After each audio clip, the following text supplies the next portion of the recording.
And so I saw all these similarities, and I was talking to a business coach, and he's like, Matt, you're not leveraging your strongest asset, which is the data of how you're getting success.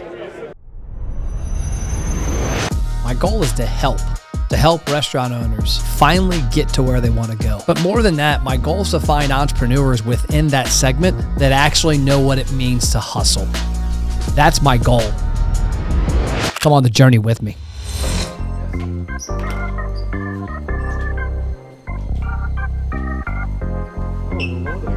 Oh, shit, my bad.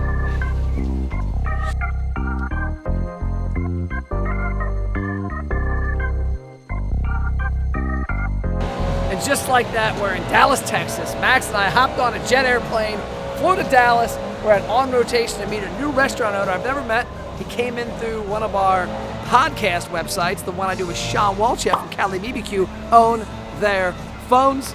We hopped out here to see him real quick. We're going to go to a conference where I'm speaking later on, and I've got a couple friends I want to see today. Let's go meet Jacob.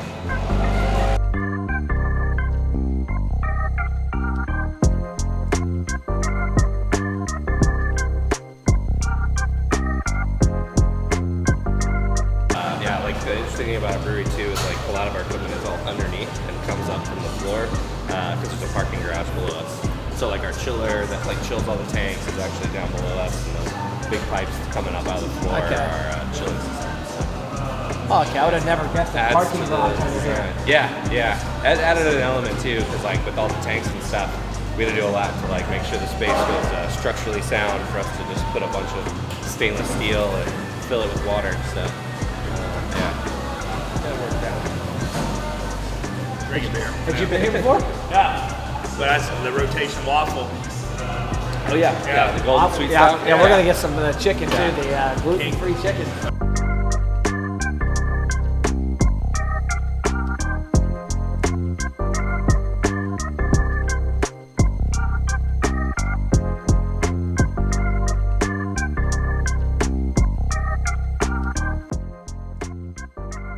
There it is, landed in Dallas. Two great conversations with a fellow marketing agency owner and a restaurant owner, brewery owner. Great food, great drinks. Now we're off to the conference.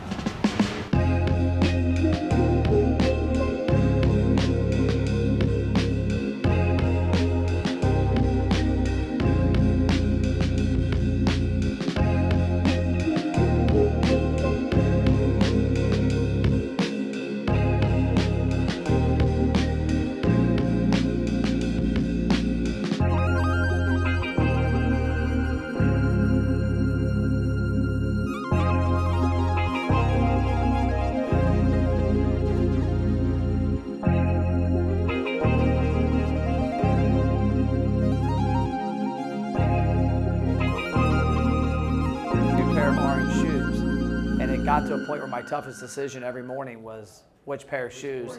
And then the other part was when we would travel and we'd go into a shoe store, there's always orange shoes, and I'd come home with more. So I came to the conclusion it's only Jordan 1s from now on. There you go. And so now every morning there's 4 different orange Jordan 1s I pick, and then if we go to a shoe store, we're like, I can't get those. Those aren't the right ones. Right. Yeah. Matt, you are deep in the restaurant world. Did you come from that industry? Did you have that moment of like, this is career here? So I grew up around the restaurant business, but in a different manner. My dad was a serial entrepreneur and had a successful insurance company, him and my mom did. And as a kid, I thought my mom couldn't cook, but I realized later on in life that my dad saw more value in being at his clients' restaurants and networking. And so we ate out, no shit, 7 nights a week. And they were restaurants he had insured. They were places where the big hitters were, and it was business. We built up to where we had 9, and then 2015, I had the idea, found Billy Jean, best thing I ever did was pay Billy to be in one of his little inner circles of 6 people, and that got me to the next level. But it allowed me to go deeper. And so now we've created America's Best Restaurants that our company is, we're actually separating into 2 January 1st. We're one division's an entire media company, americasbestrestaurants.com. You'll go to it, you'll find a restaurant near you. You'll find restaurants that we've certified that we're going to visit and film our show. And then you'll see the restaurants that we have visited. Like they're filming today somewhere in Illinois. We have 2 Mercedes Sprinter vans. We have 15 employees. We have 4 camera people there. Way too much equipment, I think, but they buy it and it has to have. Don't ever take camera people to B&H Electronics in Chicago. or in New York, that was a mistake. But that's allowed us to niche at a deep level because in 5 years, America's Best Restaurants will be a household name. I will own the traffic from the consumers instead of having to buy it from Facebook. I will own the media of all of our content, and then I will own massively deep relationships that have transferred over to the marketing services side. And then also in January, we launched, I haven't told you guys a lot about this, but we launched our first ever high-level product that we're putting out to the ABR University, which is our online schooling for restaurants, that will allow restaurants to use software that we believe in, that we know works to help them grow their database and reactivate customer relationships. Yes, indeed, all the panelists as well, your moderator, everybody, Mr. Chase Bruckner. Let's go. I don't know. I thought the stage was going to blow up. Yeah.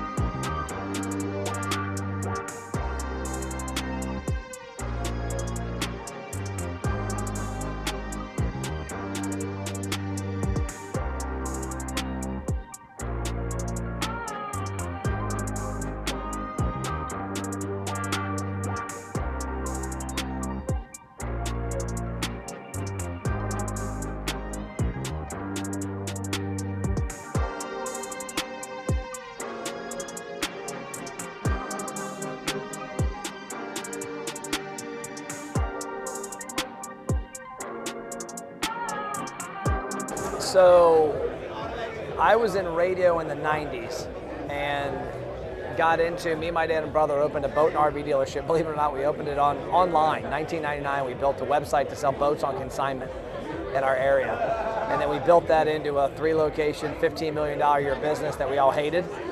And during that time, when I was in radio, I had a lot of restaurant clients because in the radio world back then, it's probably still today the same, you had to be spending $5,000, $10,000, $20,000 a month in Cincinnati area where I'm at to be on the radio, and restaurants weren't doing it.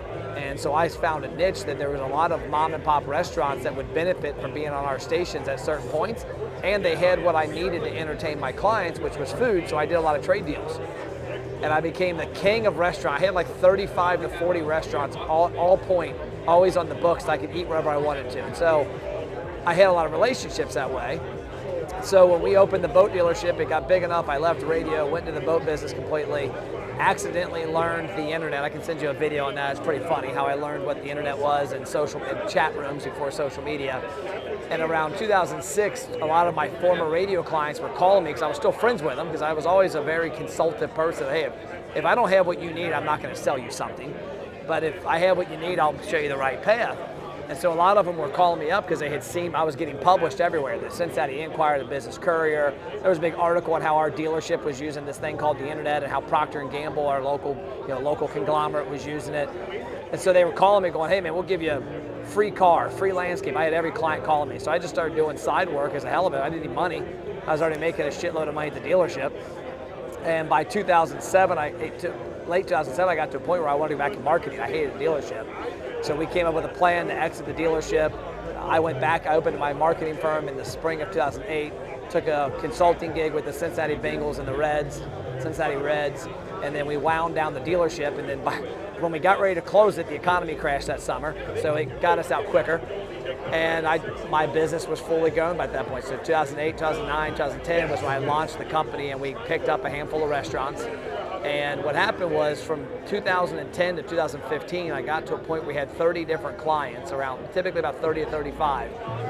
And it was tough because we had 9 different restaurants. And what I would work on with the car dealership wouldn't work at the restaurant and vice versa. But what I worked on with restaurant 1 worked with all other 9, other 8 of them. And so I saw all these similarities. I was talking to a business coach and he's like, Matt, you're not leveraging your strongest asset, which is the data of how you're getting success. You need to have 100 restaurants. I'm like, well, how do I do that? I can't have 100 restaurants in just my area. And he's like, well, go national. And I never had thought about that scale, honestly. And so from 2015 to 2017, I wound down our agency from being just a local marketing firm and a bunch of businesses to going exclusively restaurants. So that's it, Dallas. We came, we conquered, we met a restaurant owner, we met a couple great friends from the agency world, a couple going back 5, 6, 7 years. We had a great panel discussion. It's time to get on a plane and go home.